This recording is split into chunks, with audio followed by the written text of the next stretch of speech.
So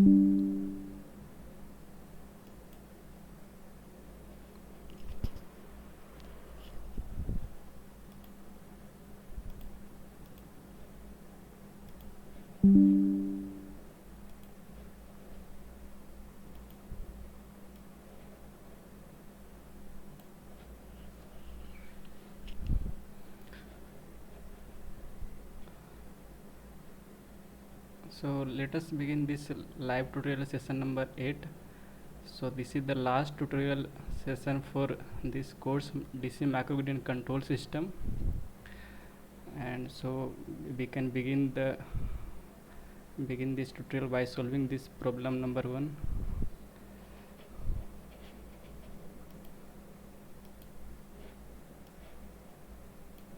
So first question is, which stability studies relate to the response of the synchronous machine to a gradually increasing load?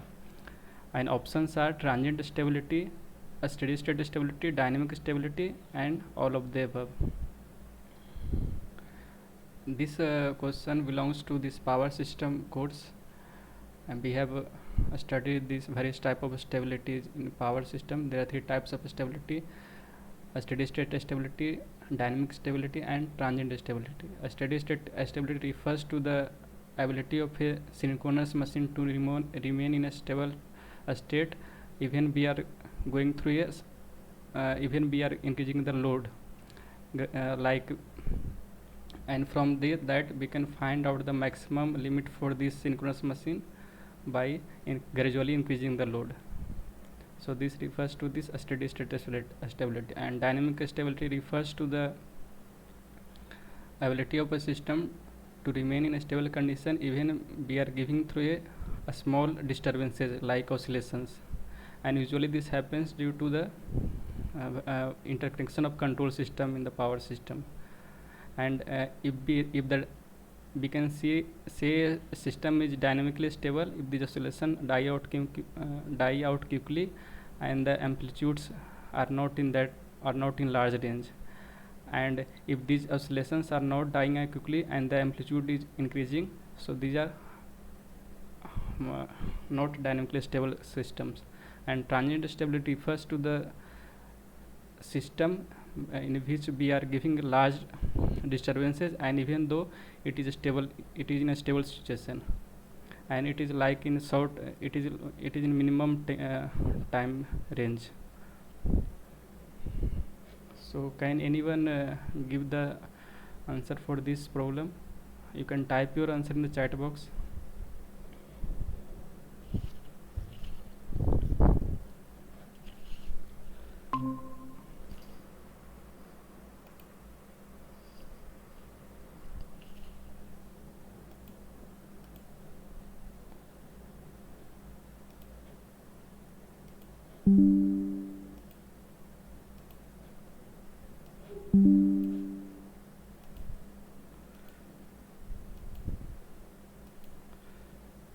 You can type your response in the chat box.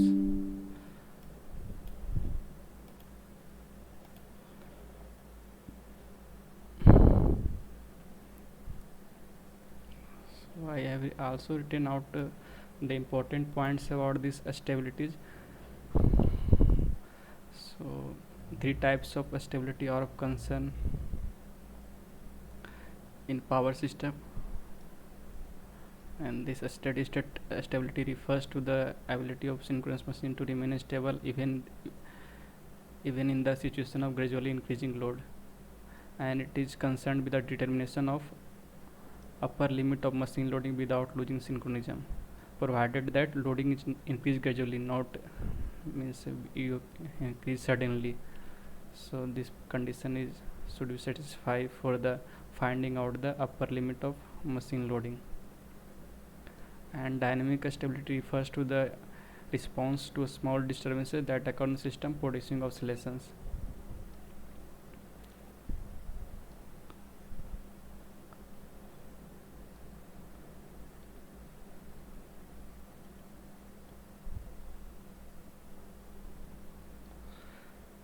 And these systems are dynamic stable if the oscillation don't acquire more than certain amplitude and die out quickly, so we can say it as dynamically stable. And if the oscillation continuously grow in amplitude, this system is dynamic unstable. And transient stability refers to the response of the system, refers involves the response to large disturbances which may cause rather large change in rotor speeds, power angles and power transfer, and it is a fast phenomena usually evident within few seconds. So from these I have given you hint from these. If you read these three types of stability, you can easily give the answer for this question number 1.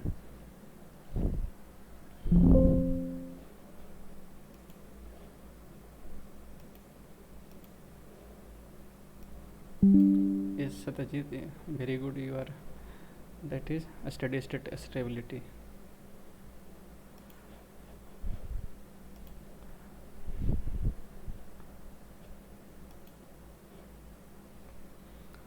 So correct answer will be B. Now let us see the next problem.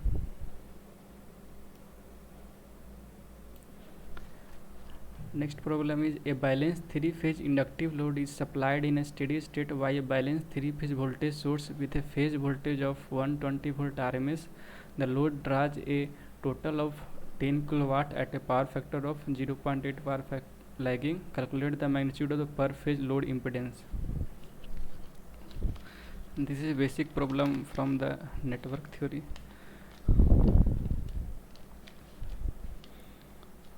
So you can try parallelly with me. I am solving this question, and you can parallelly also write the steps.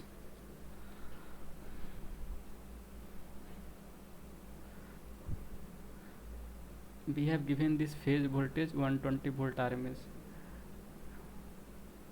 So we can write line to line voltage as root 3 times of V phase.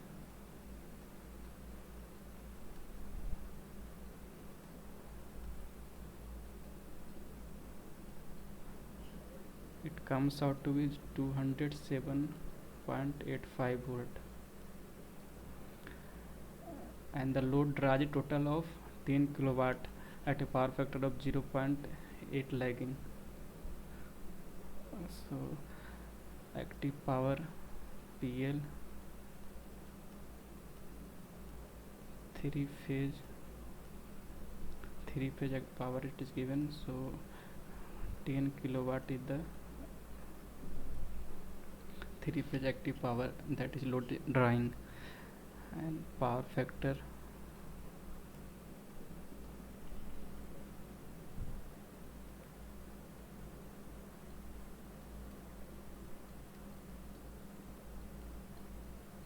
cos phi is 0.85 lagging.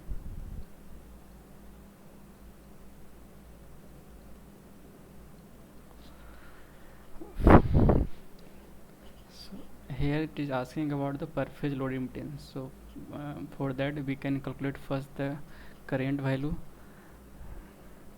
We can write the form. I think someone wants to join.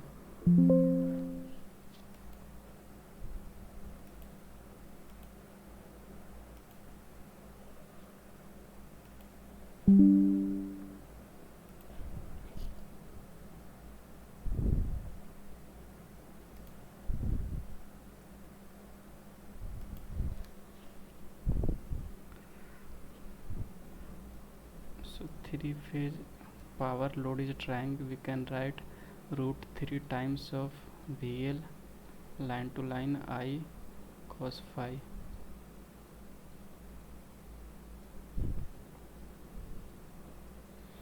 Three phase active power is 10 kilowatt to 10 into 10 power 3 watt, root 3 times line voltage we have given 207.85 into I cos phi 0.85 lagging.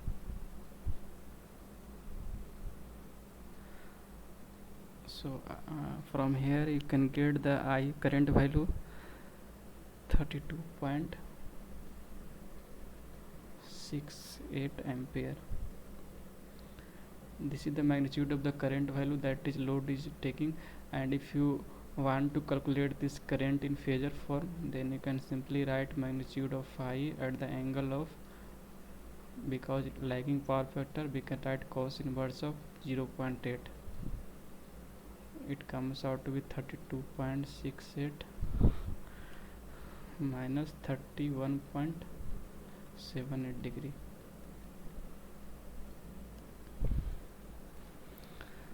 Here in this question is asking about the magnitude of per phase load impedance. So we can write the V phase, I phase into Z, and there is no need to put phase or line in current, so we can write into Z phase, because both have same. V phase is given as 120 volt and current value is given as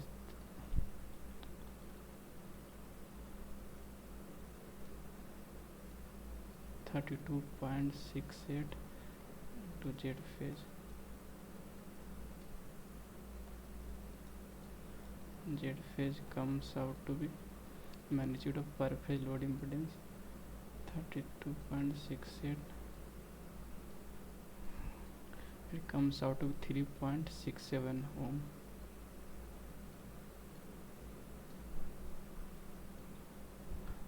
So for this problem, correct answer will be C. You can try it by many other methods also. Now let us see the next problem. This problem is also belongs to this power system course of undergraduation part. You might have studied in this undergrad. Question 3 is, how can we improve the steady state stability of the synchronous generator for a better performance? A option is increasing the excitation, and B option is increasing reactance, C option is decreasing moment of inertia, D option is increasing moment of inertia. You can type your answer in the chat box.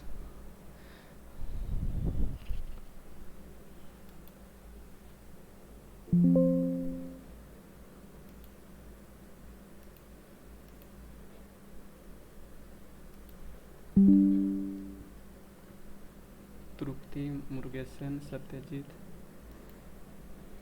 you can try this question. How can we improve the steady state stability of the synchronous generator for a better performance? If you know this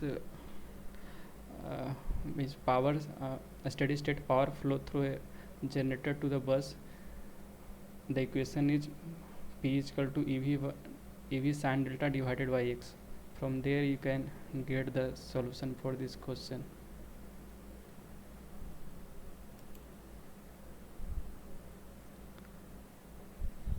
I think no one knows.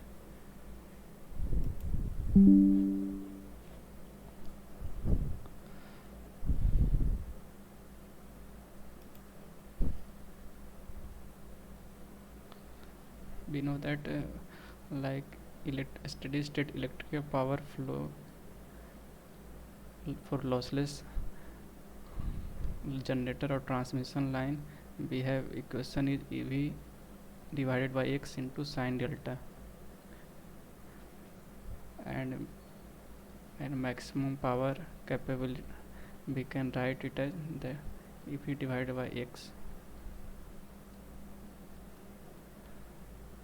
So if you increase these terms E and B, then P max will increase, and if you decrease this reactance term, then P max will increase also. So there are two ways to improve this steady state stability. For like first one is, if you see this reduction of transfer reactance,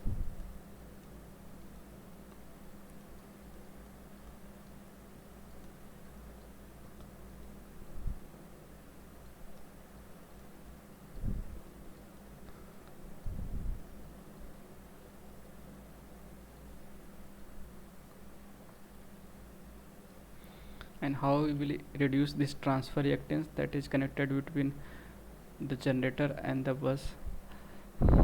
We can use the parallel transmission line, so the overall reactance will decrease, sorry.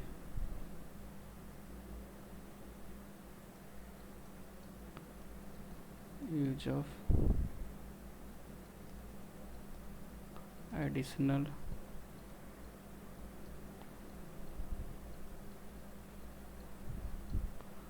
parallel transmission line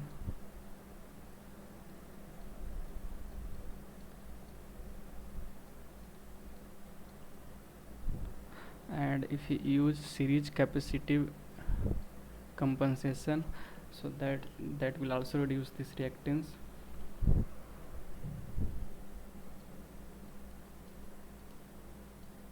Use of series capacitive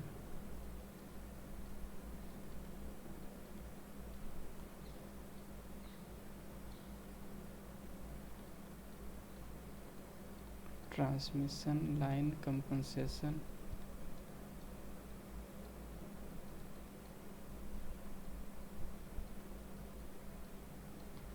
and if you reduce this transfer leakage reactance in generator, that will also increase this also reduce this transfer reactance.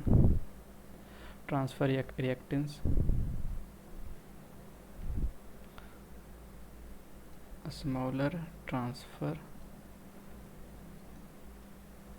leakage reactance of generator.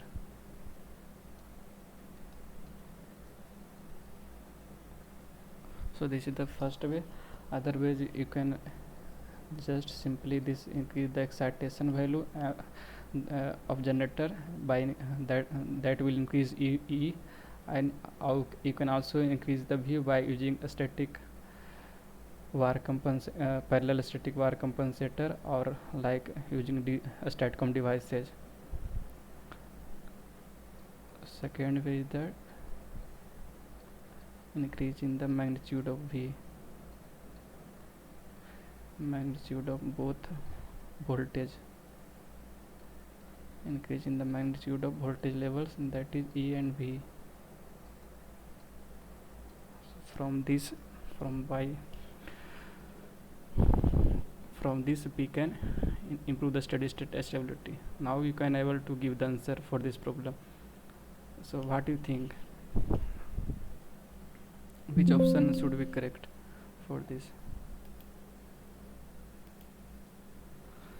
Satyajit increasing reactance. Trupti told that C will be correct.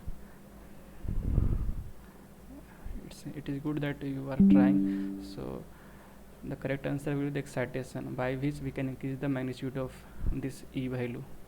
So the correct answer will be A.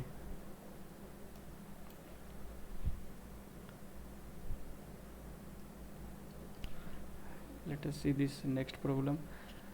Next problem is a 60 Hz 4-pole turbo generator rated 100 MVA 13.8 kV has inertia constant of 10 megajoule per MVA. Another generator 150 MVA having inertia constant 4 megajoule per MVA is put in parallel with first generator.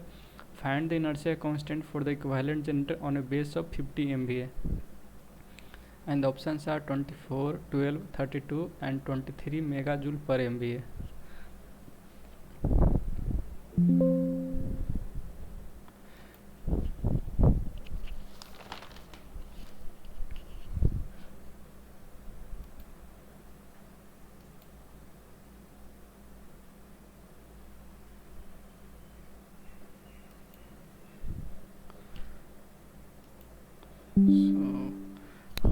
So you can solve parallelly with me. First you need to find out the overall kinetic energy of the two machines, and we just divide that on the equivalent base. From there we can get the equivalent inertia constant.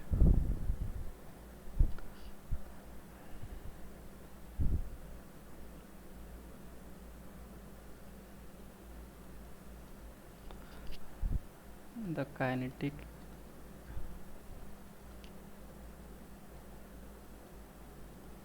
energy of the two machines on their respective bases, we can write like the kinetic energy of the two machines is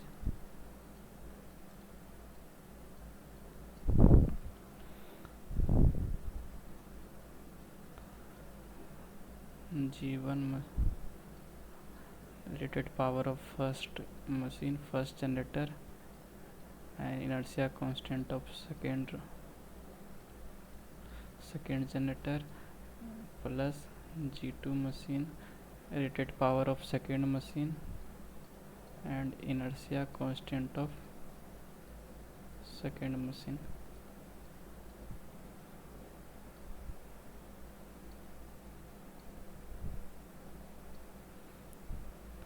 So we will get the kinetic energy as G1 is given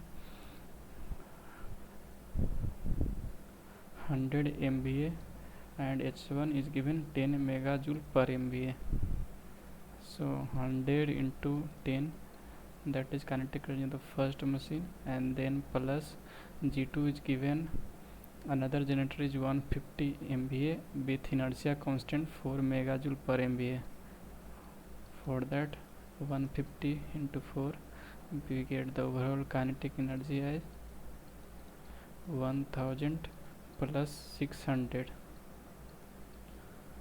So we get 1600 megajoule as the kinetic energy of the two machines. Here they are asking about the equivalent inertia constant relative to this 50 base MVA. For that we can write equivalent inertia constant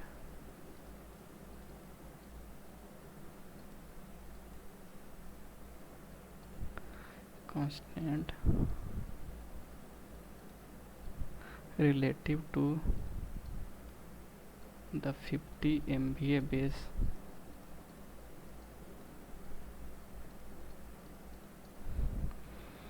H equivalent, you can write total kinetic energy divided by G base.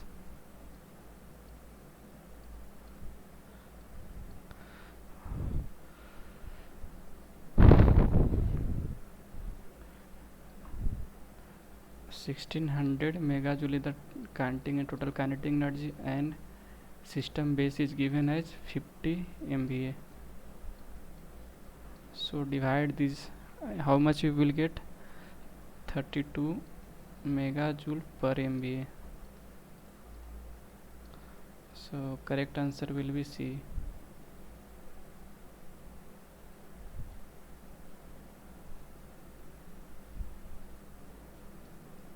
How many you have given the correct answer?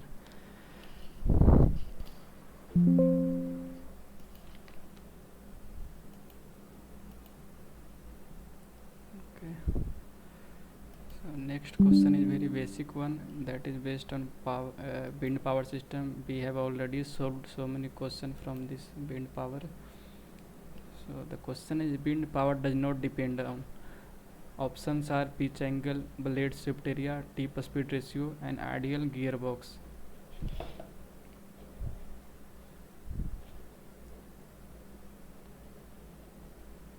So you can give your answer in the chat box, or you can tell if you wish.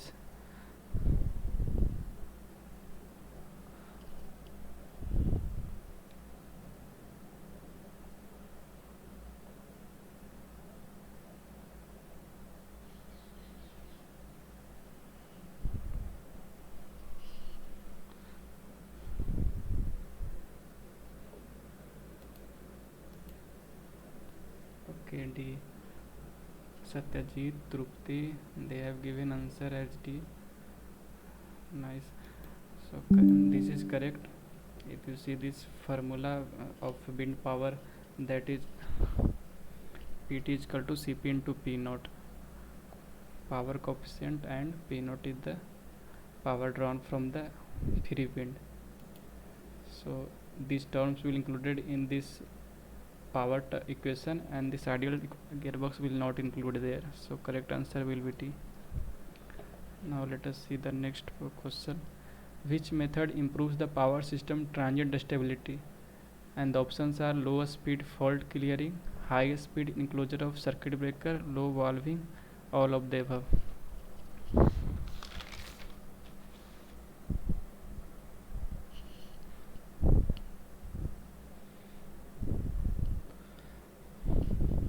So you can type your answer in the chat box also here in this question.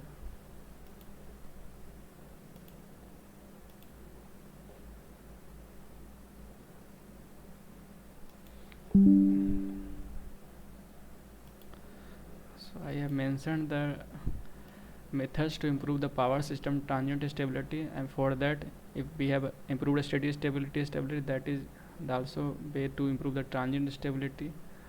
So the first way is to that we have improved a steady state stability, and we have seen the question on the how to improve the steady state stability, and these are the base higher system voltage levels, and for improving the steady state stability, additional parallel transmission line and a smaller transmission lines reactance. We have seen this term. So basically we have to improve this p max so that we can increase the state stability limit.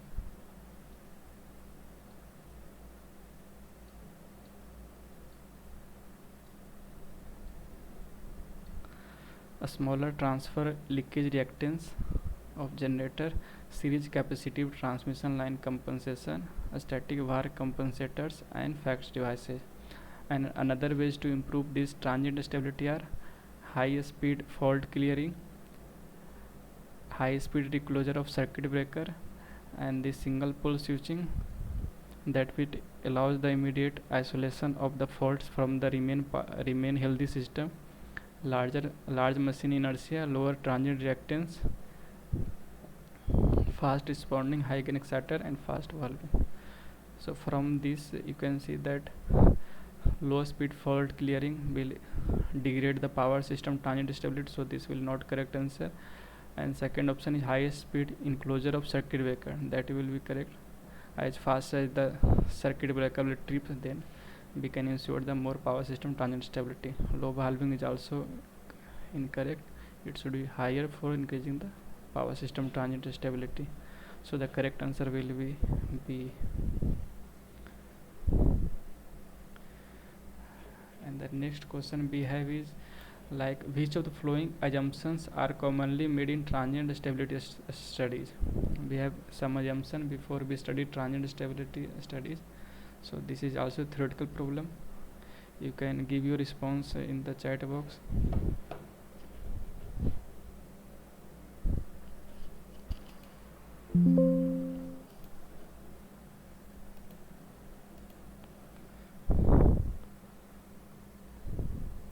Okay, for the last problem Trupti has given response B, that is correct.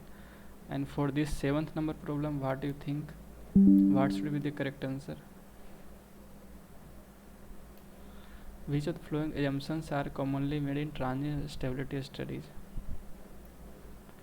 First option is damping power is considerable, and B option is each machine may be represented by variable transient reactance in series with a constant transient internal voltage. C option is mechanical power input to each machine remains constant, and D is all of the above. What do you think?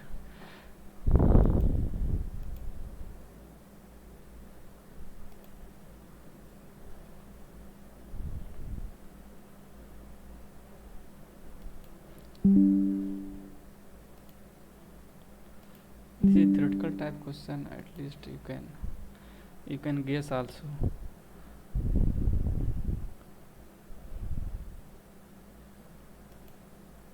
Trupti, Satyajit, do you know this answer for this question?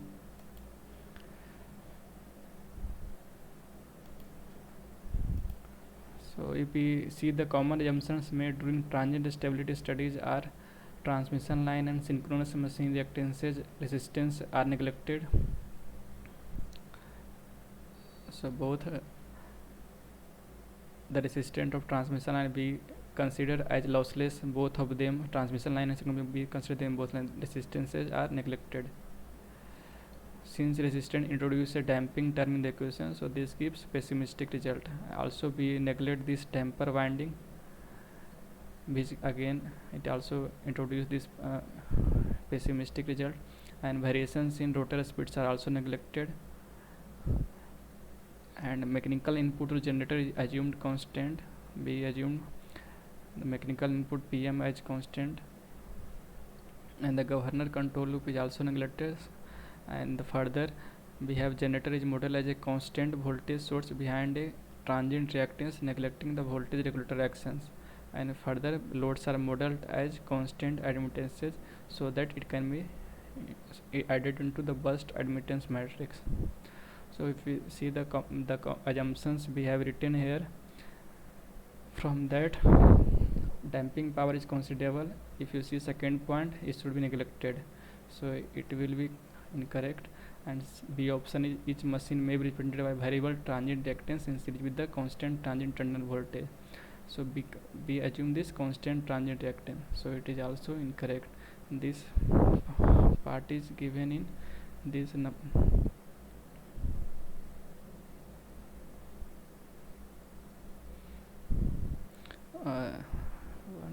fifth point. If you see this fifth point, from there you can see, so this is also incorrect. And the mechanical power input to each machine remains constant. Yes, so from it is given in fourth point, so this is correct. So correct answer for this 7th number problem is C. Now let us see the 8th number problem.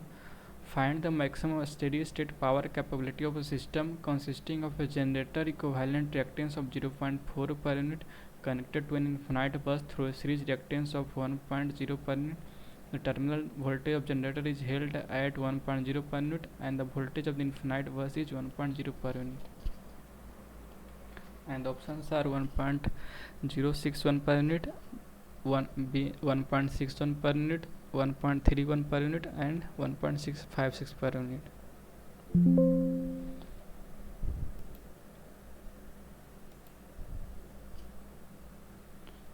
Okay. Yes.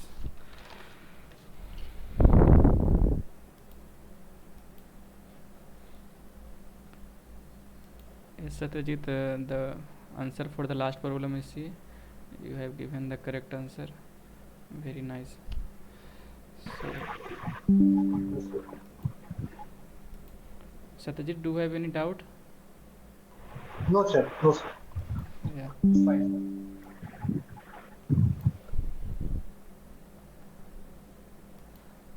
So this problem is a little bit calculative, so you can solve parallelly with me.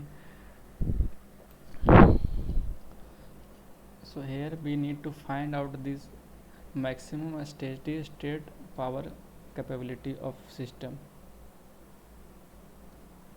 We need to find P max.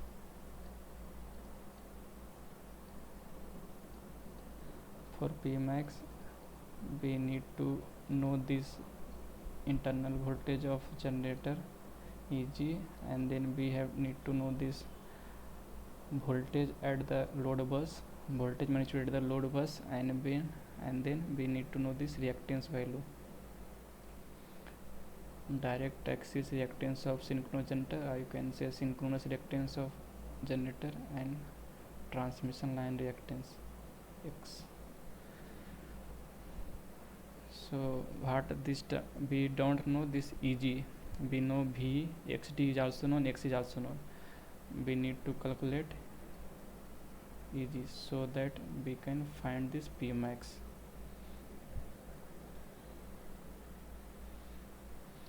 First let us make this diagram for this question.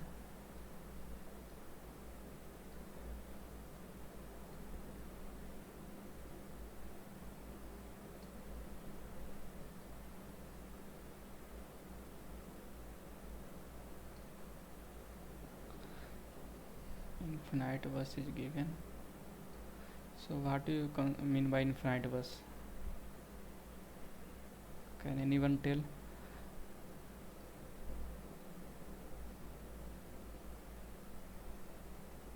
Infinite bus means that voltage magnitude is constant and the frequency is also constant at the bus, and the terminal voltage magnitude is given as 1.1 per unit.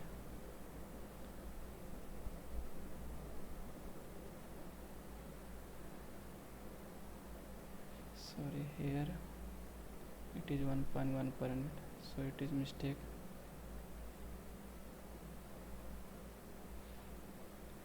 1.1 per unit at the angle of theta, you can take it as theta, and we have given the infinite bus voltage, you can take it as 1 V bar 1.0 at the angle of 0 degree. We has taken this as reference in infinite bus volt.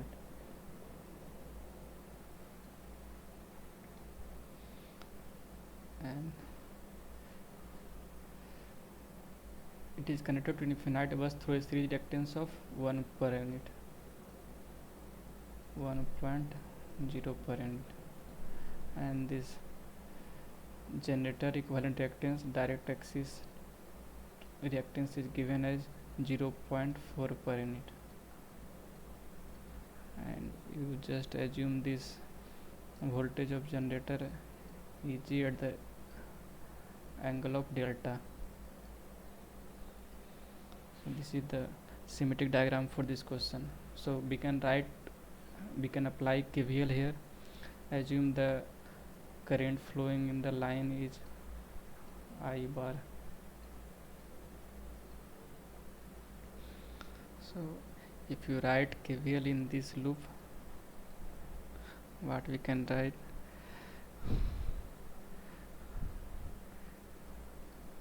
Eg at the rate of angle delta is equal to Vt bar plus J at the angle of phi xt. Someone wants to join or not?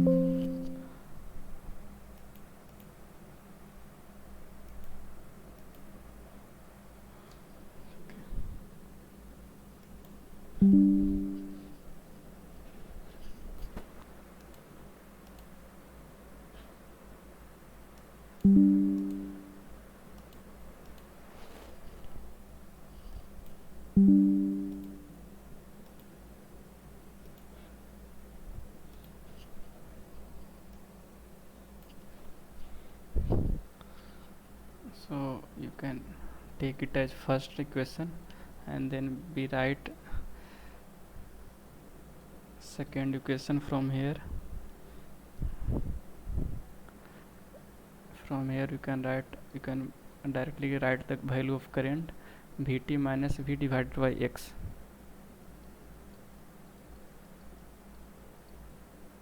Vt minus V divided by X.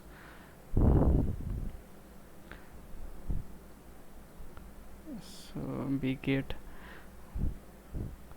1.1 at the angle of theta minus 1.0 at the angle of 0 degree divided by X is given as J1.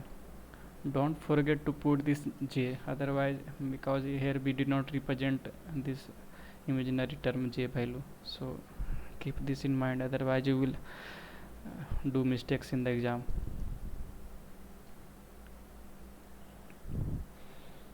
So we put this second value in first,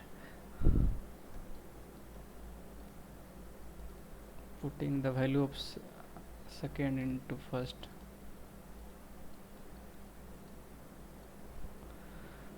What we get?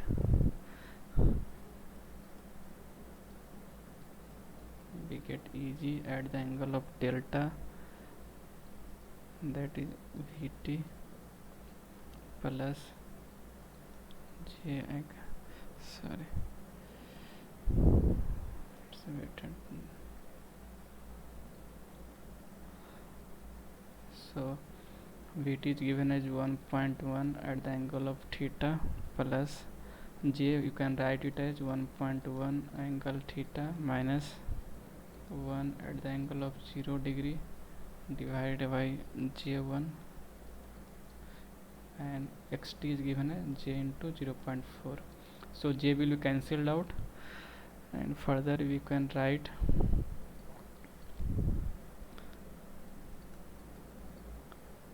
Eg at the rate of angle delta 1.1, you can write in Cartesian form 1.1 cos theta 1.1 sin theta plus, if you write this 1.1 theta minus 1, then you will get it as, you multiply this 0.4 here, so you will get 0.4 into 1.1 at the angle theta.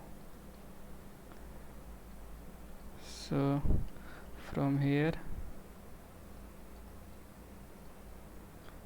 you will get Eg at the rate of angle delta 1.1 cos theta plus j 1.1 sin theta plus, here minus 0.4 will also come,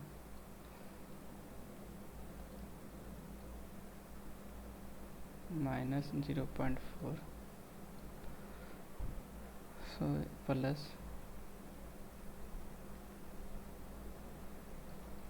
.04 cos theta plus j 0.44 sin theta minus 0.4. so if you write further, you can bifurcate that. You can write this polar form of Eg into Cartesian form. You can Eg cos delta plus j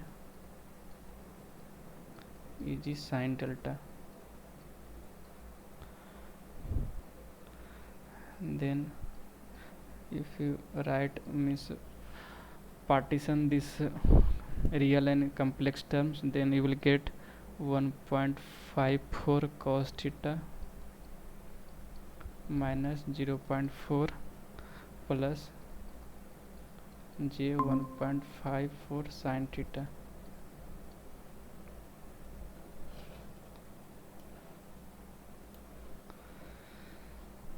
So you can put this equation number 3rd.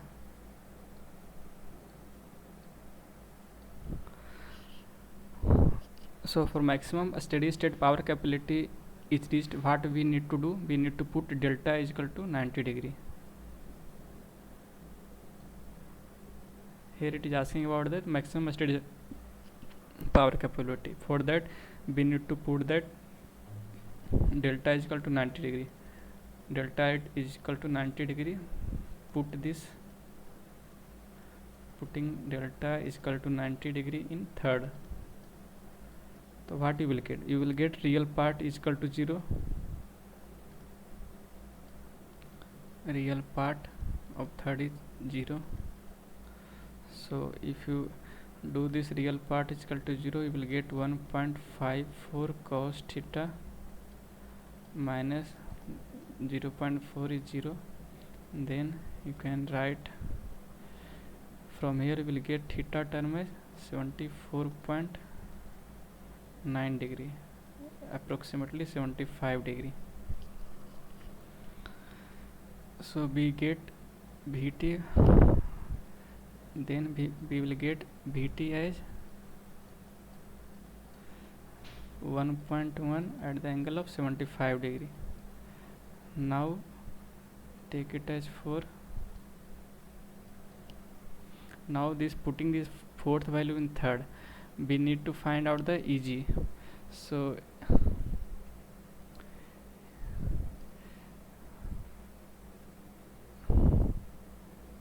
imaginary part, if you consider of 3rd, then we will get Eg sine delta value is 90 degree, so Eg sine 90, and we have 1.4 sine theta. Sine theta is 75 degree. From here you will get Eg. So magnitude of Eg will be 1.487 per unit. Now we will put this Eg here. Therefore we get P max as, we have calculated Eg, magnitude of Eg 1.487, and magnitude of V is given as 1.0, and xd plus x we have 0.4 plus 1, that is 1.4 per unit. So it comes out to be 1.061 per unit. So correct answer will be A. Did anyone tried and correct and made this question correctly?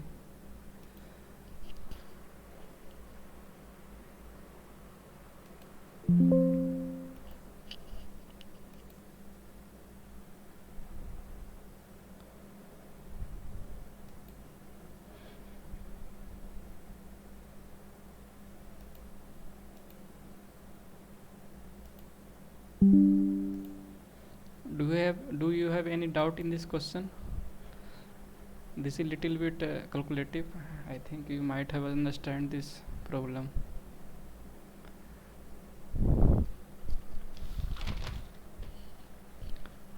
Now let us see the next problem.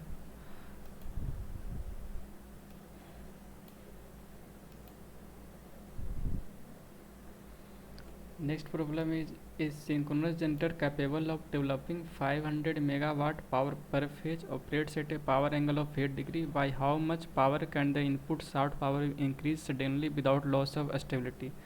Assume that P max will remain constant. This is also lengthy problem, so you just solve parallelly with me and keep write down the steps.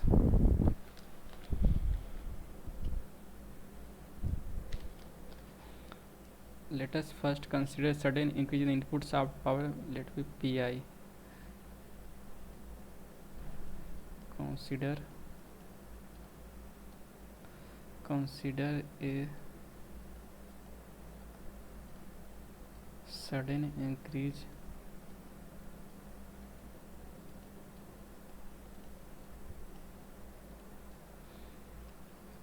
in the input shaft power will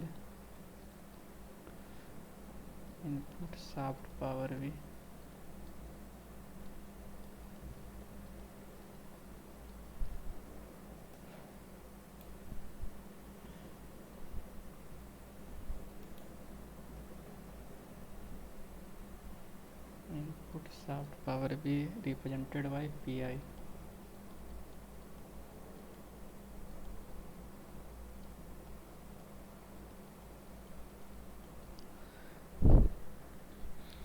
And by making this P delta curve, active power versus power angle curve, we can solve this problem.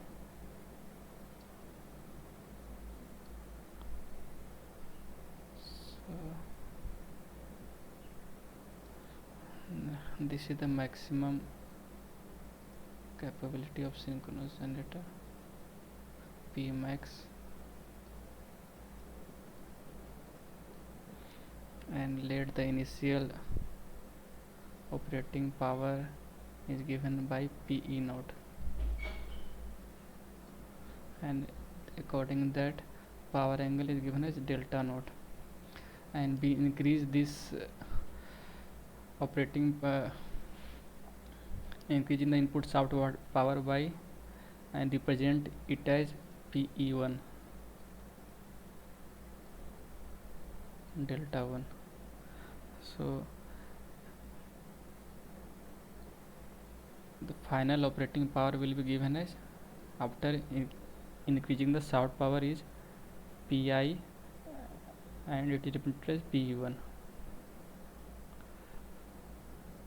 So if we suddenly increase the shaft power, So we can see that mechanical power greater than electrical power, so there will be oscillation in the rotor, so it will oscillate, and accordingly this electrical power will increase and delta will also increase. After reaching this point, now if you can take this point A, this point, it will not stop, because due to some inertia it will cross this power, it will cross this delta 1 point, and further it goes beyond, goes and keep on increasing, and unless it will get the equal equal to the rotor speed, you will get at the C point, and this is the maximum limit of the power angle.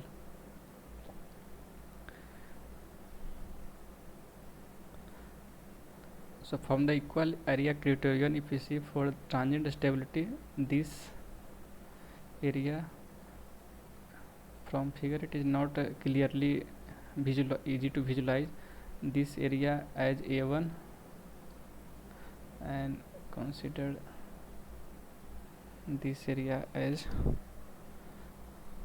A2.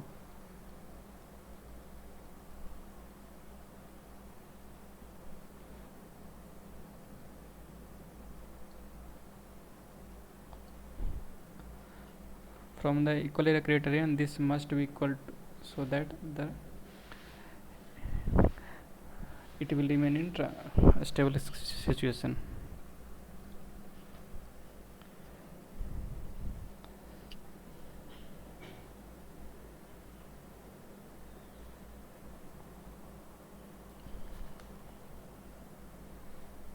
So let us assume that let delta m be the power angle to which the rotor can swing without losing synchronism. Power angle to which the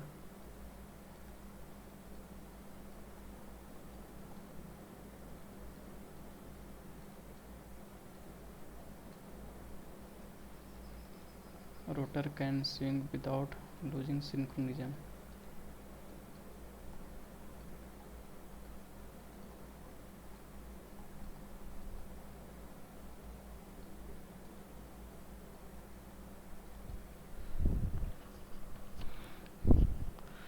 Initially, if you see the initial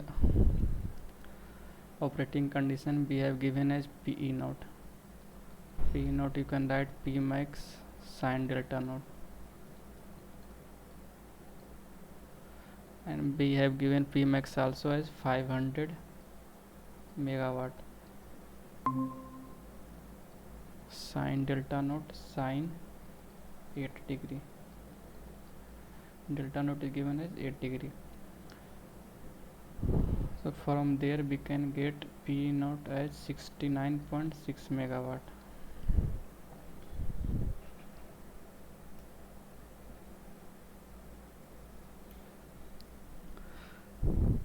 Now if we will apply this equal area criterion to this power angle delta curve.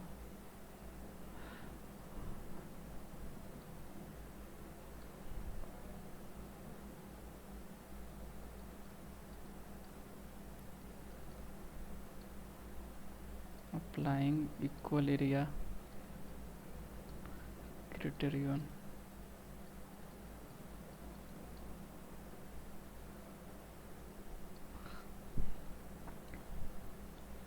So for the A1, we can write integration of from point D delta naught to delta 1 PE1.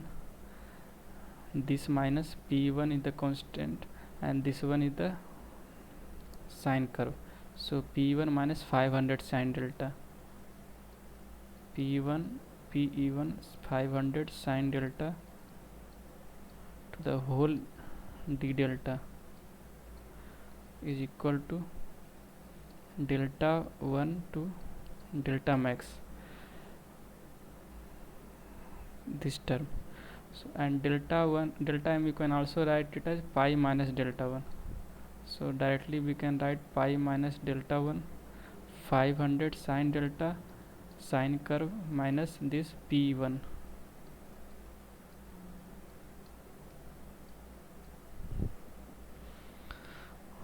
upon solving this, and also put this P1 as 500 sine delta 1 in this equation. So by solving this term, you will get the final equation. I am writing it as pi minus delta 1 into delta naught sine delta 1 minus cos delta 1 minus cos delta naught equal to 0.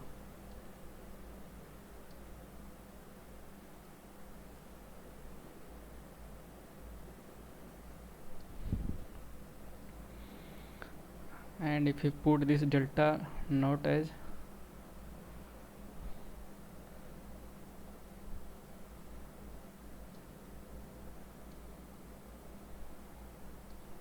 we have delta naught given as 8 degree 0.139 radian, and keep this always in mind that what you have to put the values, like it is being asked in degree or radian. So here if you want to put here, then you should always keep this delta 1 delta naught as in radian values. So if you put these values, then you will get as 3 minus, if you put this delta 1 value delta naught value, then you will get as 3 minus delta 1 sine delta 1 minus cos delta 1 minus cos 8 degree.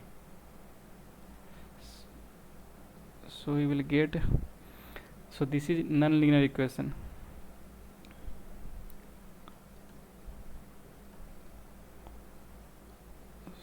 You can't solve without using software, or like non-linear techniques we have, that is very lengthy one. So you can also apply here hit and trial method. So you solve it iteratively and or hit and trial, solve iteratively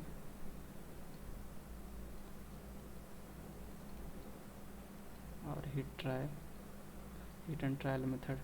So you will get delta 1 value as 50, approximately 50 degree. So now we can find out this P1 value.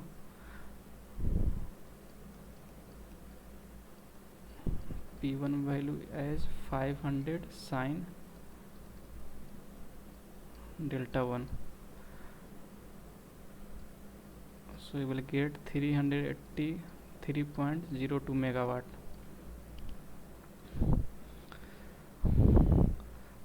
So there is it asking about that increase in the short power. So we need to subtract this P1 minus P0, that is initial input power, initial power, that is operating power. We subtract P1 minus P0, 383.02 minus 69.6 megawatt. It comes out to be 313.42 megawatt per phase.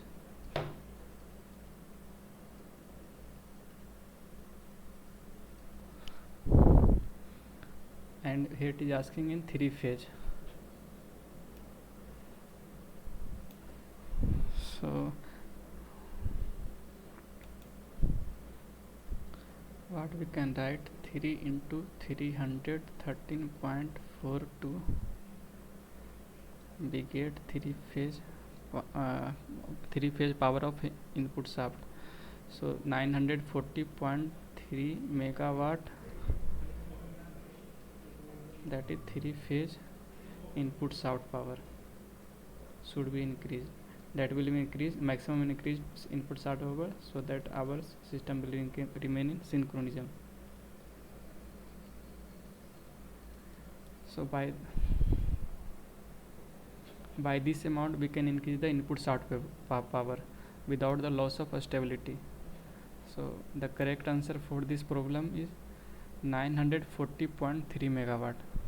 So D is the correct answer.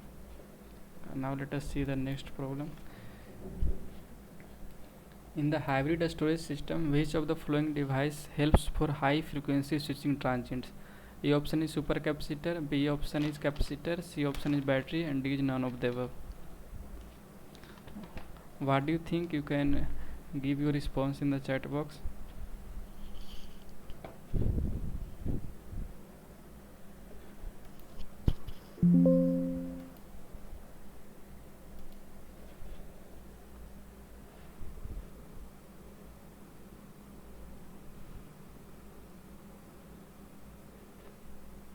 So Murugesan has asked, can be called transient and steady stability as dynamic stability as control system point of view?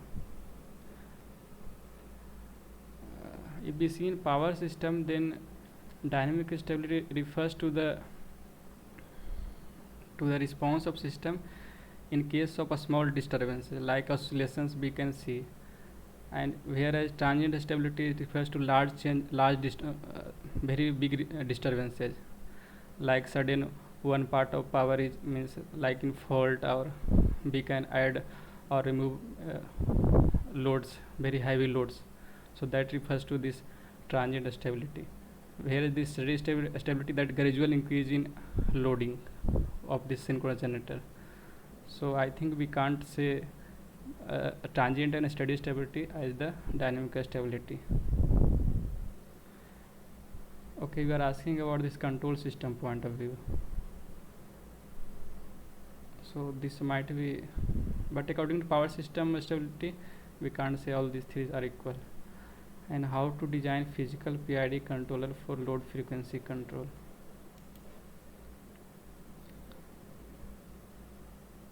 So you are asking about this what, experimental setup or what? Murugesan D.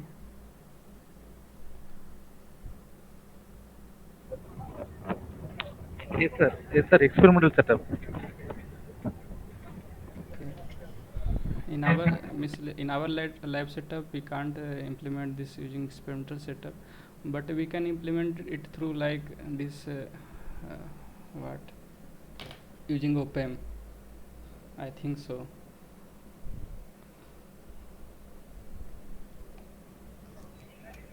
Okay, sir. Actually, there are more number of research areas going on related to the load frequency control using PID controller. That is what that question Okay. came to my mind, sir. That is there any real-time physical model? Is there for load frequency control? Is there? Okay. Yeah. You can, if you want, you can mail it to me this question. I will see and I will respond in better way after investigation and after going through reading well. Okay, sir. Thank you, sir. So the for this problem A is correct because it is having higher power density device. Supercapacitor is higher power density device as compared to battery, and these are like high energy device. So the correct answer will be supercapacitor. For remove this high frequency switching transients. So the correct answer will be.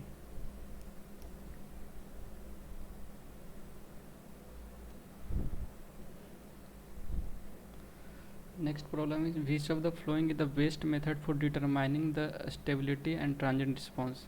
And the options are Bode plot, root locus, Nyquist plot, Routh-Hurwitz criteria.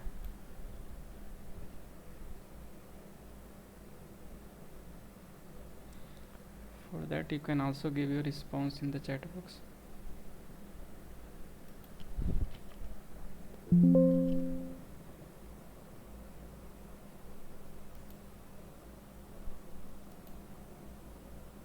Yeah, correct.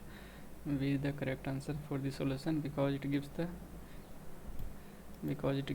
exact pole zero location and also the effect on response. So for that, B is the correct answer. Root locus. And next problem we have, I have also written down the root locus is the best method for determining stability and transient response, as it gives the exact Foley location and also their effect on response. So what does a steady state stability of a power system signify? Maintaining the rated voltage, maintaining a synchronism between machine and tie lines, maintaining rated frequency, and D is all of the above. What do you think?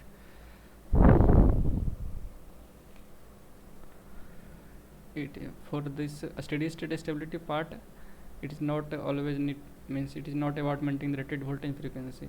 It should be remain in synchronism between the machines and also outside the system, like outside to be the external tie lines. So it should be the correct answer for this 12th number is B.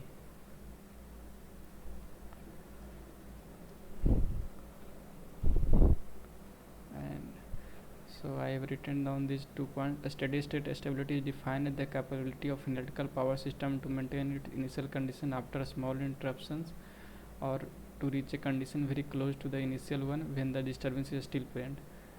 And this steady state stability means to maintain the stable system inside and outside within the external tie lines.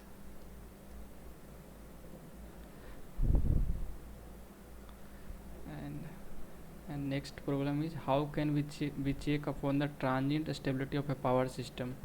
And the options are by checking variation in load angle, by checking variation of real power with load angle, or by C option is checking variation in load angle real power, D option is checking variation in load angle or real power. This is nice question. You can give your response in chat box.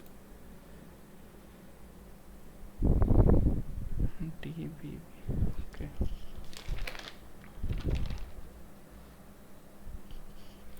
For this 13 question, what do you think, Trupti? What should be the correct answer?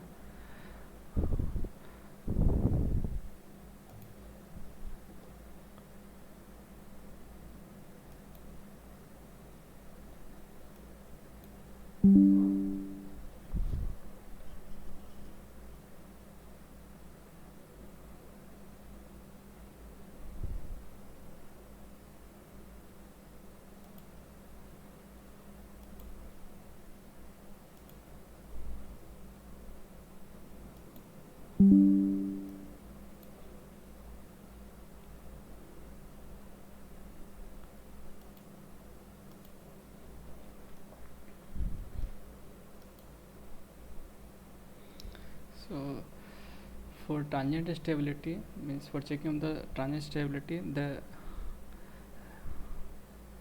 you can write it as the rate of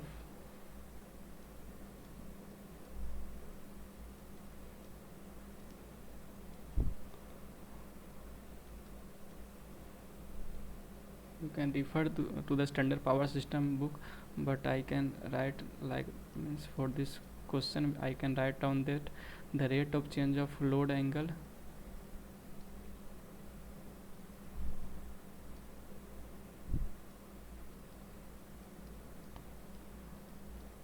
must be positive, that is d delta divided by dt should be positive, must be positive, and so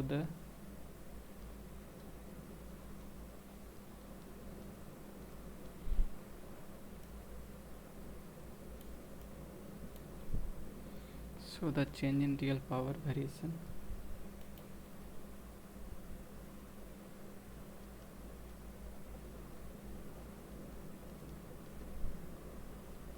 the change in real power variation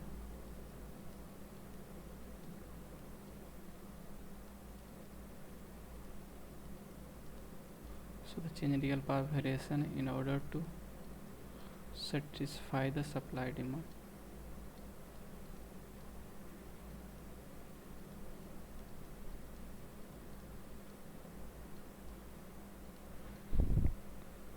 Satisfy the in order to supply the supply the demand. In order to supply, it's better. In order to supply the demand.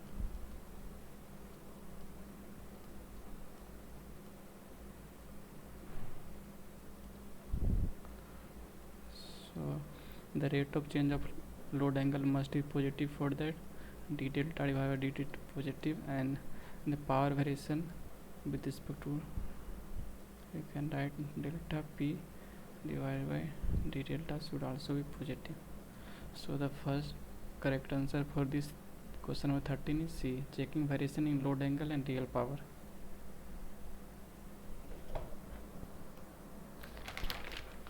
Now next problem is a 3-phase 50 Hz synchronous generator is connected to an infinite bus. The maximum real power that can be transferred to the infinite bus is 1.0 per unit. The mechanical input to the generator is 0.8 per unit. The inertia constant of the generator is 5 seconds. Find the natural frequency of oscillation of the system. And of the options are 0.691 Hz, B is 50 Hz, C is 0.25 Hz, and D is 25 Hz.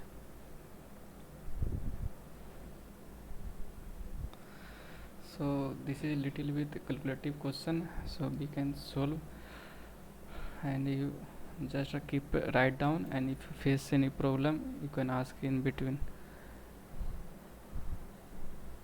So we are having a generator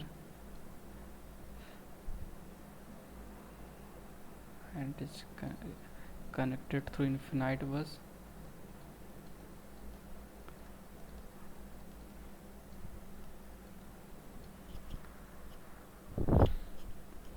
And the voltage magnitude is given as 1.0 per unit.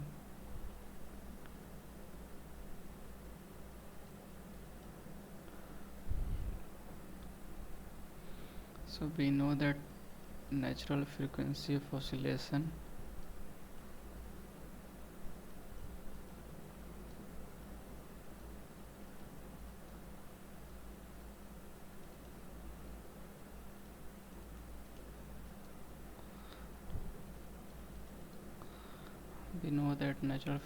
of oscillation is omega n partial derivative of electrical active power dp d delta d at the value of initial load angle power angle divided by m. It should be whole under root power.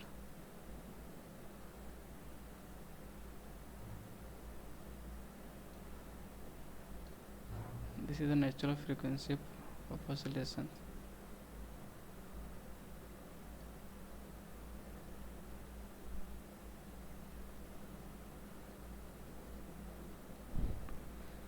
Radian per second.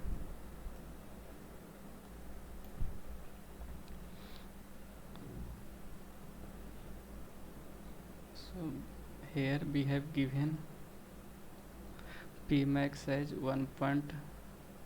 Maximum real power that can transport to infinite bus as 1.0 per unit, and mechanical power input to the generator as 0.8 per unit,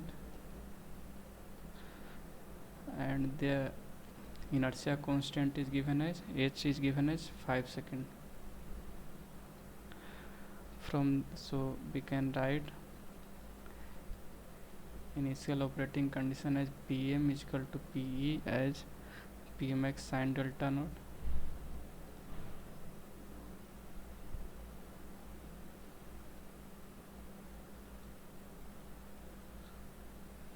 Pm is given as 0. Mechanical power is given 0.8, Pmax 1.0 sin delta naught. So from here we get delta naught value. Delta naught you will get as 53.13 degree. Now we can find the value of m, that is given by gh divided by pi f. So its unit will be millijoule second per electrical radian. And if we find this as in per unit, then you can write it as, you can divide this by this synchronous generator rating. So m per unit is given as h divided by pi f.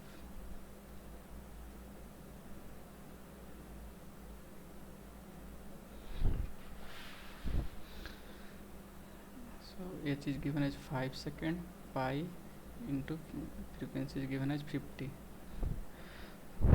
Now we need to calculate this partial derivative of delta p divided by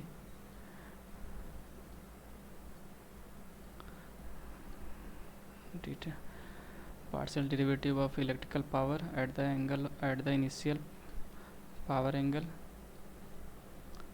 So we will get p max cos delta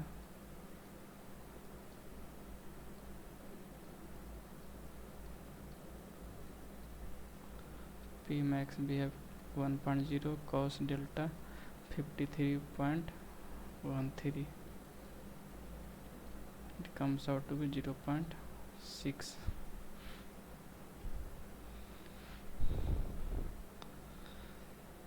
And so we can find this value of natural frequency of oscillation 0.8, and m per unit is 5, and it 5 pi into 50 bent upside. You can write it like that, and then you will get, sorry, this will be 0.6. Delta p partial derivative of electrical power is 0.6, so you will get 4.34 radian per second.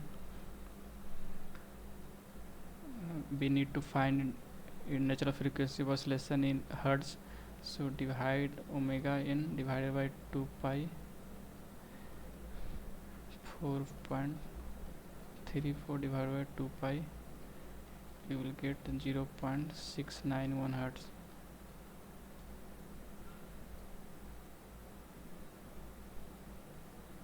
So the correct answer will be A.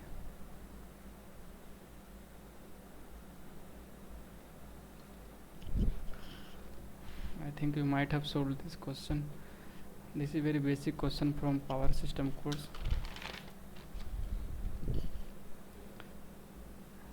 Now let us see the next problem. I think we don't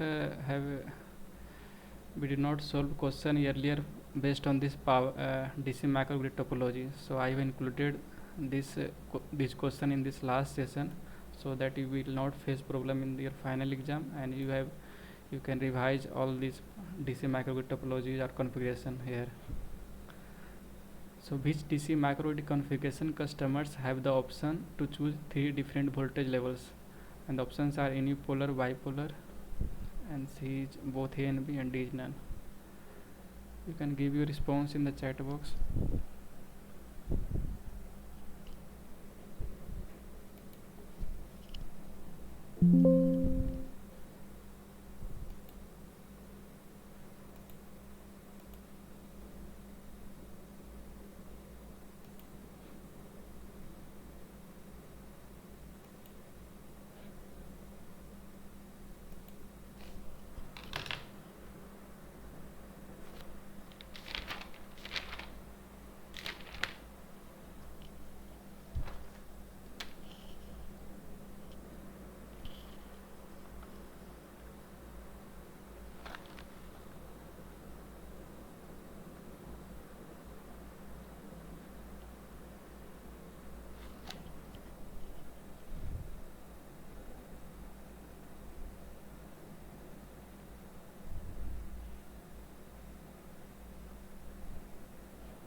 So Murugasan, you are asking about this. For question 12 answer C also, please clarify.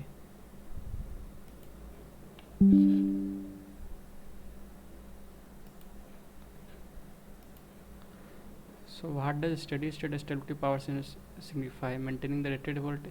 So it is if you see power system steady state stability, it does not mean that means you are getting the nominal voltage and nominal frequency. It is about that all our systems in synchronism, there will not high transient, means there not we are getting transient fluctuating power. Means even if you see in our households, we are not getting power at 230 volt. it is always, if you use voltmeter and measure the voltage levels in your house, it will be always like 210, even below than 200. So you can't say that big steady state solution we are getting power at nominal voltage and frequency. So both A and C are not correct option. So all the systems are running at a means it might be deviated, it might be not you are not getting 50 hertz power, it might be 49.9. We know that 0.5 tolerance should be there in frequency, so 49.98 you are frequency getting. So I think do you get this point, Murugesan? Hello, I think you have asked this question. For question 12 answers is also possible. Are you here? Sir, clarified, sir. Thank you, sir. Yeah.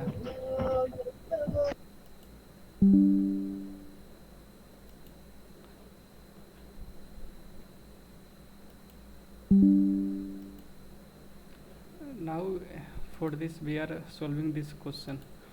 Which DC microgrid conversion custom have the option to choose three different voltage levels: unipolar, bipolar, both NP, and D is none.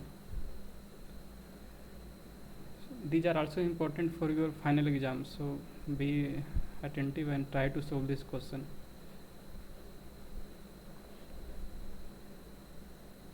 What do you think? There are only three, four options. This is simple, you can try it.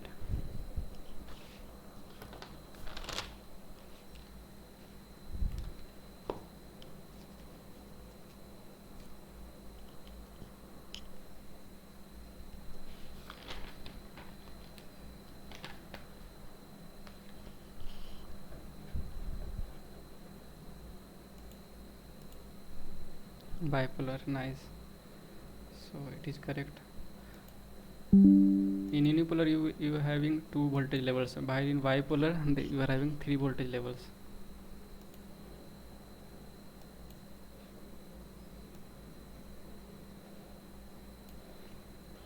So I just want to, so bipolar is the correct answer.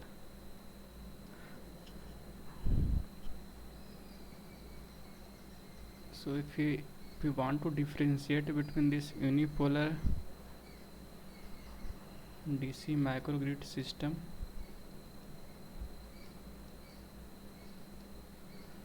and one side we keep bipolar DC microgrid system.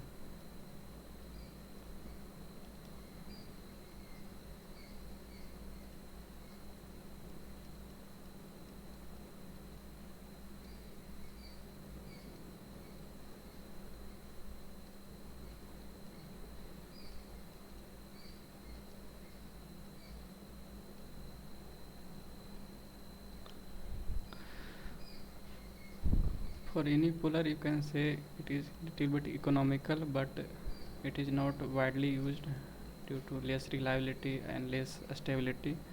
So it is having two wire system only, and while bipolar system has three wire system.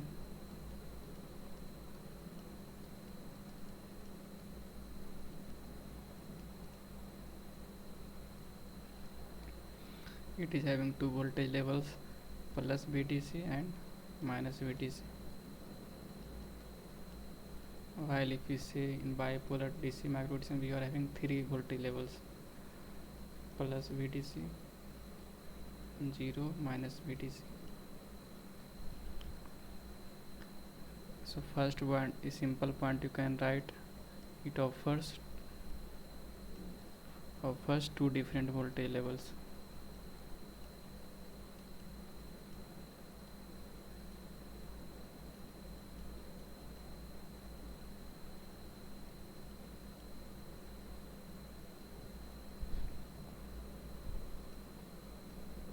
While in bipolar it offers three different voltage levels.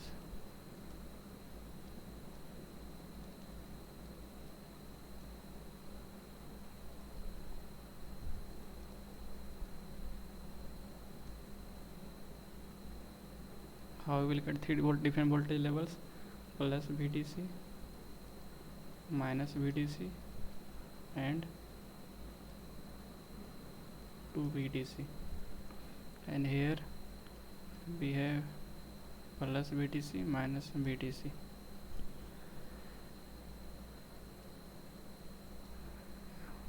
And it is simple to implement. We need not to put a voltage balancer so that both plus VDC and minus VDC with of same magnitude. So while in this bipolar DC microgrid system, you need a voltage balancer circuit.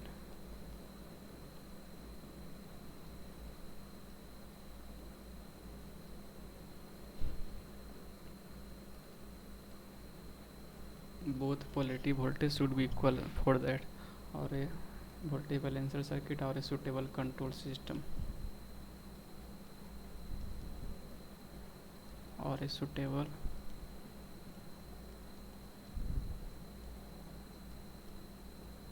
control system for the power converters.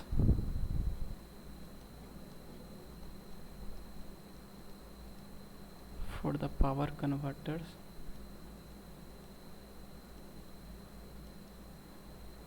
at the source side is required.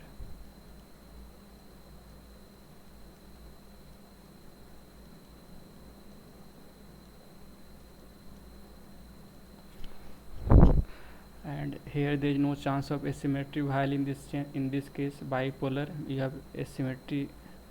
Asymmetry can be also found.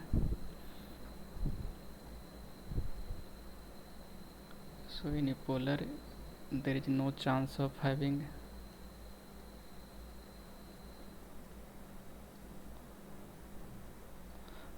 any asymmetry.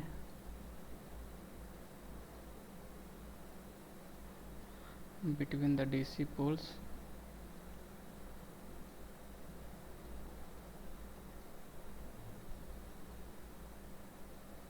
While in bipolar, since it has only two lines, so there is no chance of asymmetry. While in bipolar, asymmetry due to an unequal distribution of loads.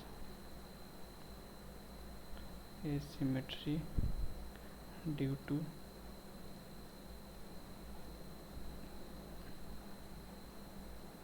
unequal distribution of loads.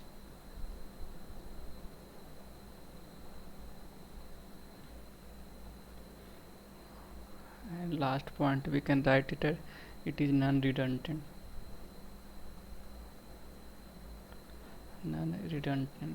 Redundant. What does this means? That does not provide any redundancy.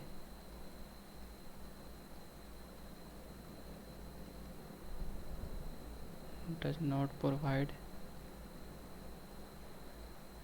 any redundancy, and therefore even single fault, and therefore even a single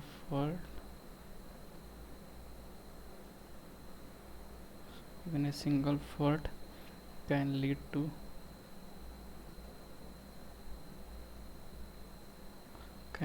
a shutdown of complete system.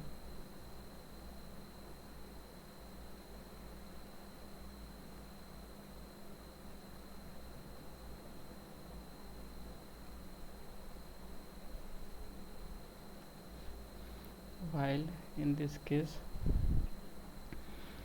if a fault occurs in one DC poles, we can supply power to the other DC poles, so it is redundant.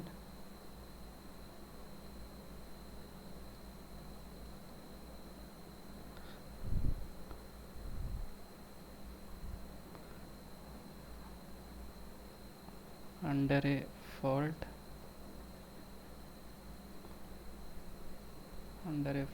situation,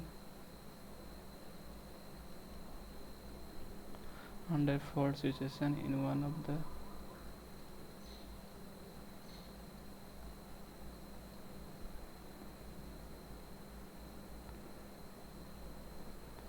Under a fault situation, one of the DC poles, the power can be still supplied.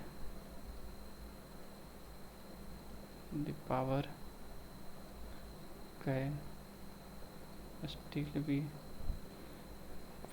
still be supplied by other two wires. Power can be still be supplied by other two wires.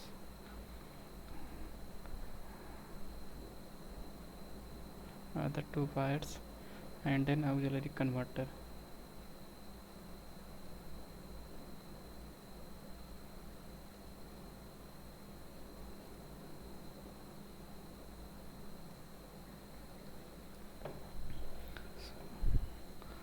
So just keep these flowing points in mind for a unipolar DC microgrid system and bipolar DC microgrid system.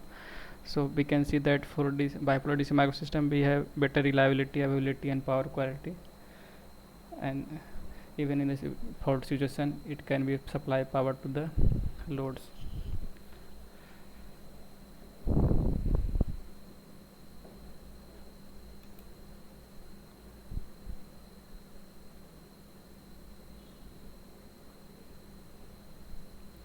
So let us see this next question. So in which configuration the DC bus is interfaced with an AC grid at one end and power flows along a single path towards the loads? Radial configuration, ring configuration, interconnected configuration, and D is all of the above. So do you have any idea? You can give your answer in the chat box.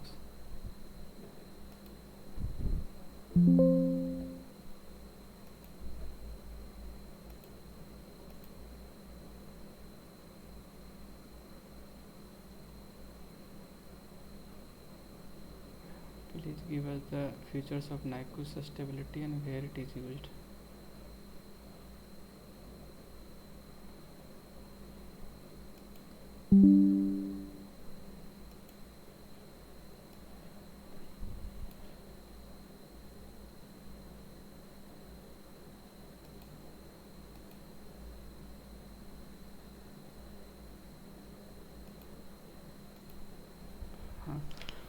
So in this question it is asking about which is best method.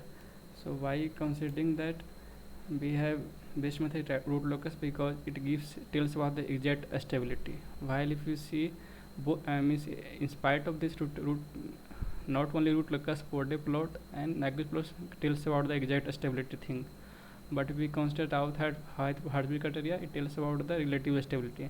So this option we can discard it. And in comparison to this Bode plot, root locus, Nyquist plot, root locus is considered best because it is having exact pole zero location, and also their effect on response we can see by plotting this root locus. So this is the best method. And apart from that, you can also do Nyquist plot stability analysis for stability analysis, but if you ask me separately the application,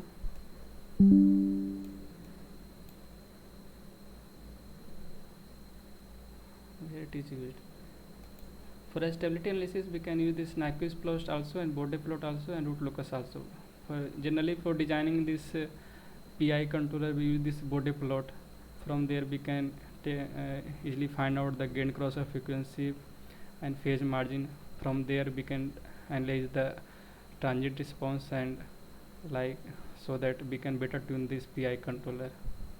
But for Nyquist plot and root locus, both these are used for this stability analysis of a system, and both these are used in linear control techniques. So accordingly means for if you application wise, you can I can say that it is used for the analysis stability analysis for a system. But if you ask me separately for what it is best used for, I have to see that part.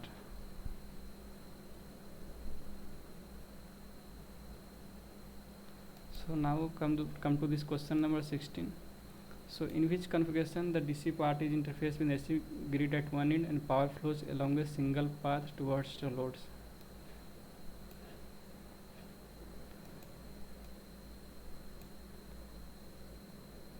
So Trupti and Murugesan, do you know this? Do you know the answer of this question?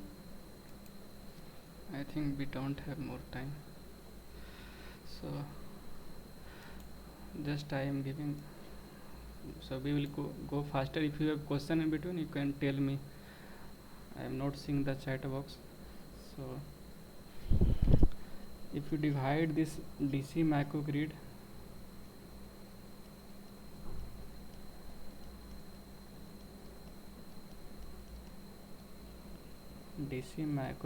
topologies,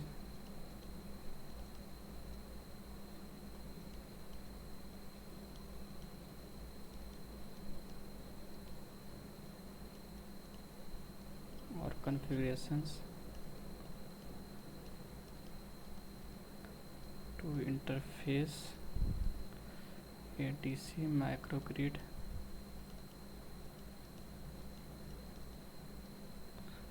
with an AC grid. So basically we have four topologies.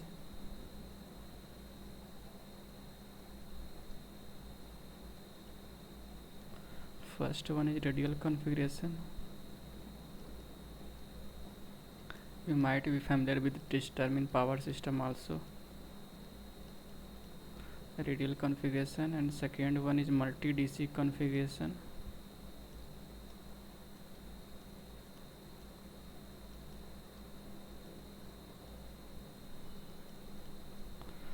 And third one is ring or loop configuration. To overcome the limitation of radial or multi DC configuration, we go for the ring or loop configuration to increase the reliability. And next is interconnected configuration, in which we having more than one AC grid. We are having more than one feeders. So last one is interconnected configuration.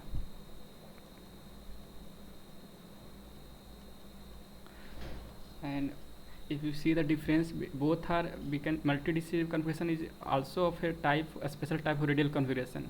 If you see the application by, if for radial configuration, that is only for one residential building, we can say. It is also having one AC grid. It is connected through one AC grid. DC bus is connected through one AC grid, and DC load is taking power from the one path only. So one residential building, we can apply a regular configuration DC microgrid. For multi DC microgrid, these are having multi-story building. Multi-story building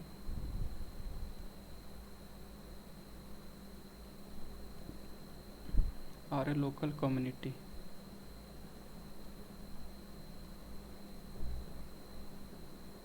Means like a separate microgrid is, we are bifurcated, and like in series or parallel, based on that it is also a special type of radial configuration only. So both are having same concept. This radial and this multi DC configuration, both having same concept, that is, it is connected through one AC grid, and the loads are taking power through one path only, having same concept.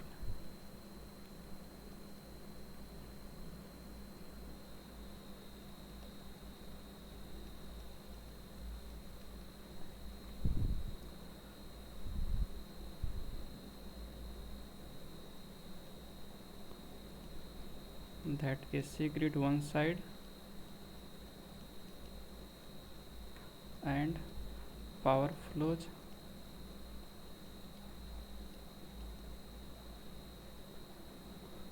along a single path towards the loads.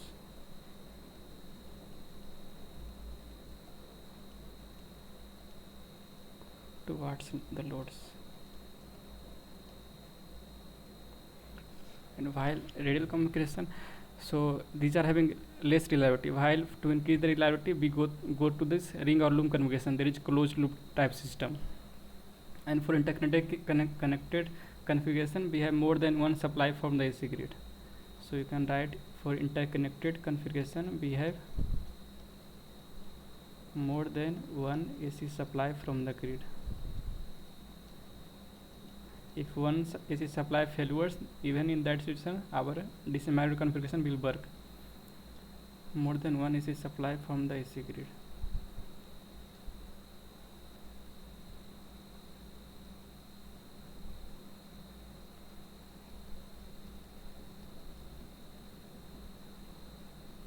We have more than one supply from the AC grid. And for this interconnected connected configuration, we have further two types of system. One is mesh type DC.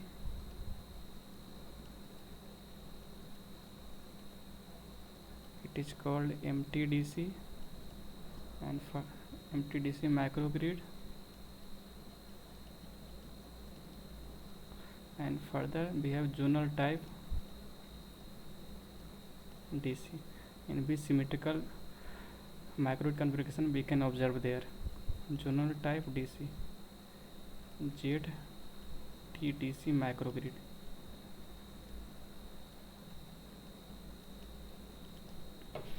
So in this question it is asking that DC bus is interfaced with AC grid at one end and power flows along a single path towards the load. So it is the basic topology. So the radial configuration is the correct answer for this question. So A is the correct answer. Now let us see the next question on this microgrid topology. The DC bus of each microgrid can be interconnected in series or parallel depending on the physical layer of communities each. Radial configuration, loop configuration, multi-DC microgrid configuration. As earlier I told you that for multi-DC microgrid configuration, we just increase the power levels or be implemented at the bigger level.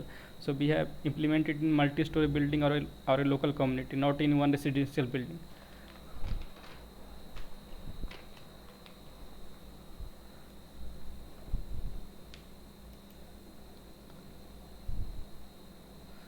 So for multi-DC microgrid configuration,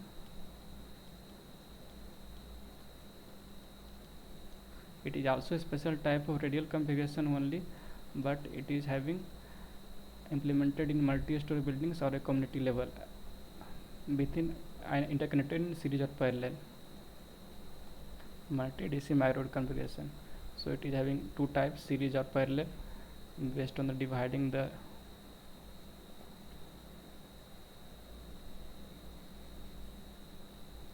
series configuration.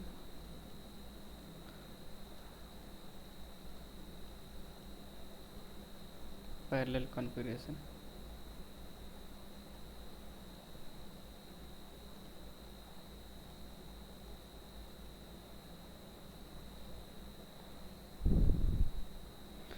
And both microgrid 1 and 2 are connected through a power cable in series and parallel configuration, both seen. So for this question we have the correct answer will be C. And for if you want to read more about this configuration, please go through this lecture number 18 in this course, so that you have better idea of all the topology of all configuration of DC microgrid. So due to time constraint I am not explaining in detail, so please go through this lecture 28. And the next question is the type of DC microgrid known as multi-terminal grid is mesh type, zonal type, radial type. So generally what happens is that a mesh type DC microgrid is also called as multi-terminal grid. Why it is that? So you can write one point here. In a mesh type,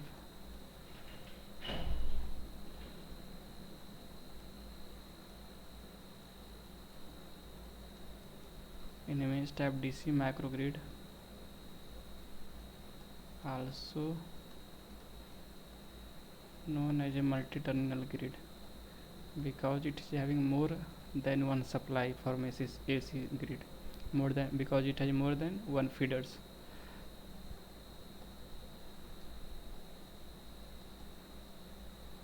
Also known as multi-terminal grid.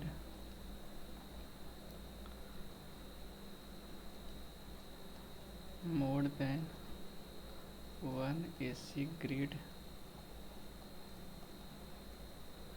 because more than one AC grid interfaces are connected to the DC grids.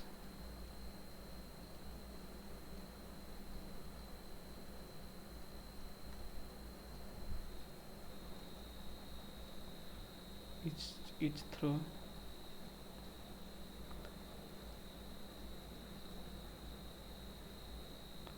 an AC DC converter.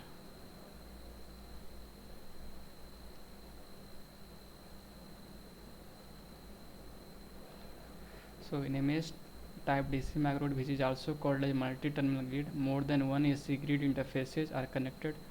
More than one AC grid interfaces are connected to the DC grids is through an AC DC converter. So that's why it is called a multi-terminal grid.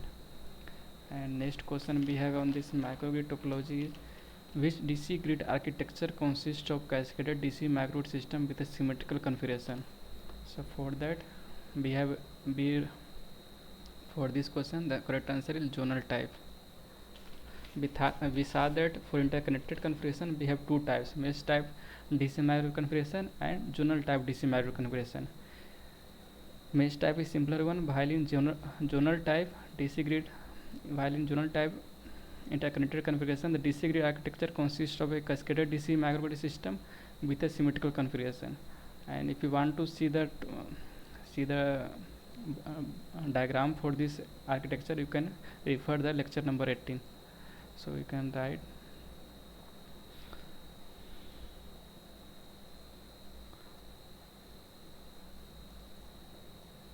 if you see the figure you can better understand. Now let us see the last problem for this tutorial session. This is from the power tonic drive part. A 220 volt 20 ampere 1500 rpm separately excited DC motor has an armature resistance of 0.75 ohm and inductance of 50 millihenry. The motor is supplied from single phase fully controlled converter operating from a 230 volt 50 Hz single phase supply with a firing angle of alpha is equal to 30 degree. At what speed the motor will supply full load torque? So just you start solving parallelly with me.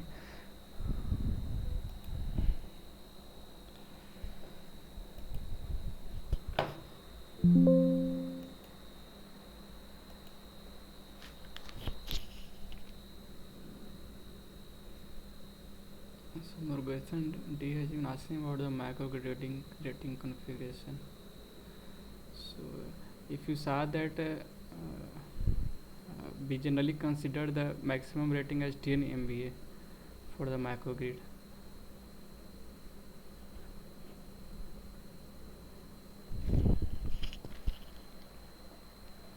Let us first solve this problem, then we will discuss.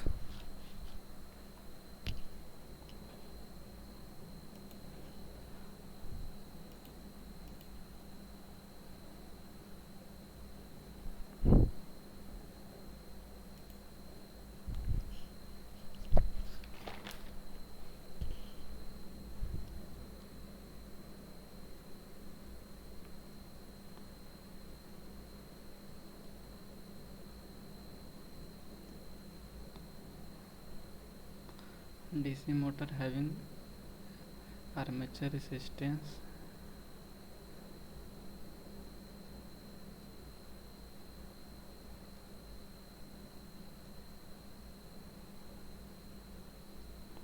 so R is given as is given as 0.75 ohm and armature inductance is given as 15 millihenry. So put this as name as terminal voltage Vt, and this is back EMF. So first we will calculate this back EMF for this rated values. So what we have given, let's consider Vt1 as 220 volt, and we have given Ra as 0.75 ohm, and the current value is given as armature current is given as 20 ampere, and La is given as 50 millihenry, and the speed of rotor is given as 1500 rpm. So from here, applying KVL, we can find out that Vt1 is EV1 plus IR, 220 volt is equal to EV1 plus 20 is given as into 0.75. From there you will get back EMF for this first rated condition, 220 minus 15 volt, you will get it as 205 volt.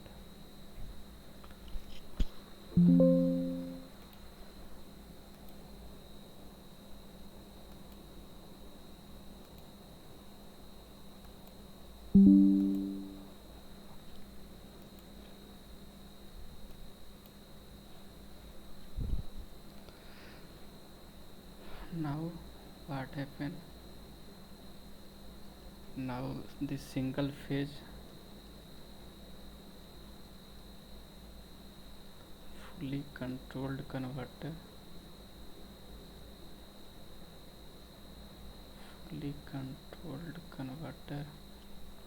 is connected to motor.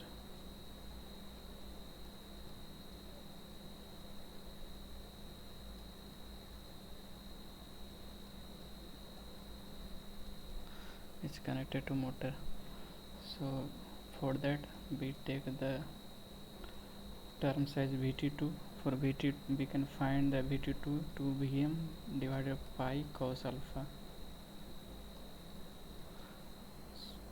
and we have single phase supply as 230 volt, 230 into root 2 divided by cos alpha is given as 30 degree. So you will get this Vt2 as 179.33 volt. Since the rated full torque is same, so the current I remains the same. So you can write 1 point as the rate, because it is asking about the motor will supply full load torque, as the full load torque same.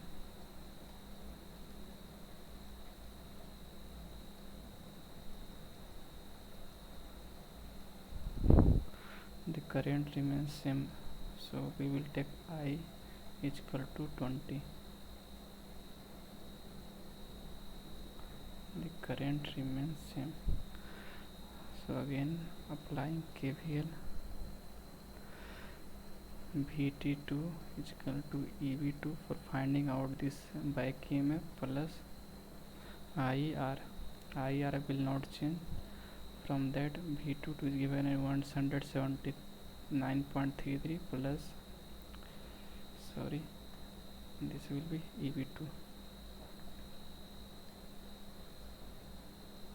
plus IR. IR is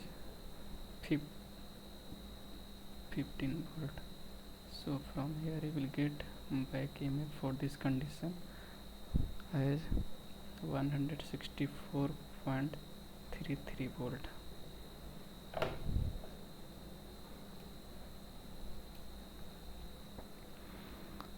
So for DC motor, we know that two of important equations. We know that torque relation is torque is equal to K phi Ia, and for back EMF we know K phi omega. So using this we can find the, so we can write that EV directly proportional to omega. We can find the speed at which the motor will supply full load torque. So EV1 divided by EV2 is equal to N1 divided by N2.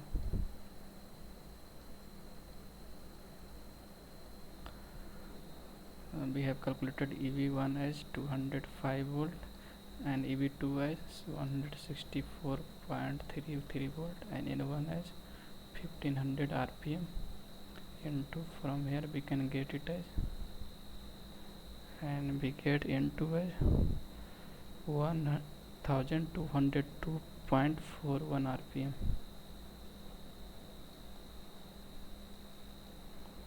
Approximately you can say 1202 rpm. So the correct answer will be A.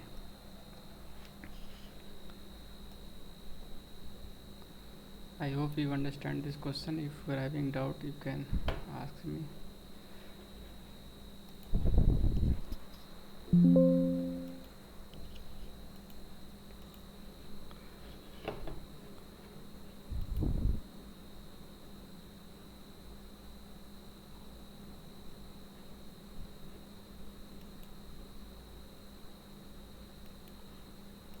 I think by mistake Siri, I removed her. I don't know.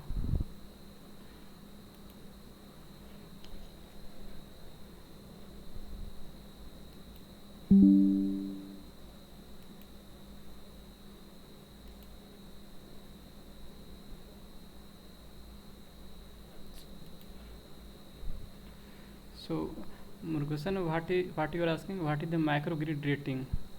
So as the sir Avik sir discussed that it is maximum rating, we can take it as 10 MVA for the microgrid. And sir, please give us research opportunity in microgrid area.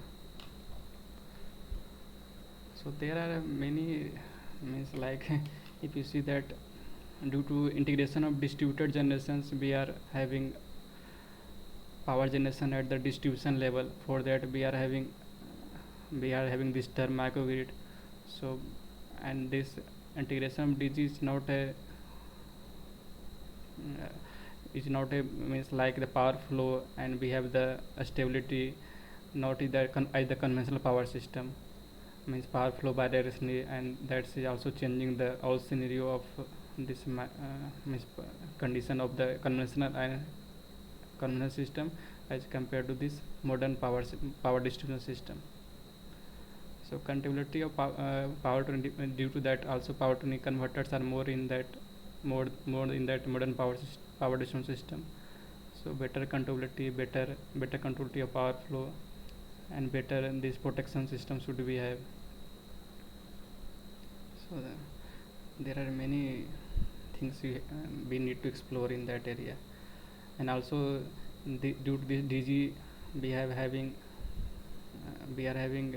lesser inertia as compared to the conventional power system, because we don't have larger rotating masses like we are generating through centralized power system. These are having delivering power through synchronous machine, so these are having more inertia as compared to if we integrate more DG. These are power to converters only, so these are having lesser inertia. So if any fault occurs, we will see a larger transient as compared to the conventional power system, while in the traditional power system we don't have that much we don't have that much stability. So inertia is also a problem due to integration of distributed generation. So a virtual synchronous generator concept also came due to that only, that how we will virtually increase the inertia of microgrid. So, and many things are there, like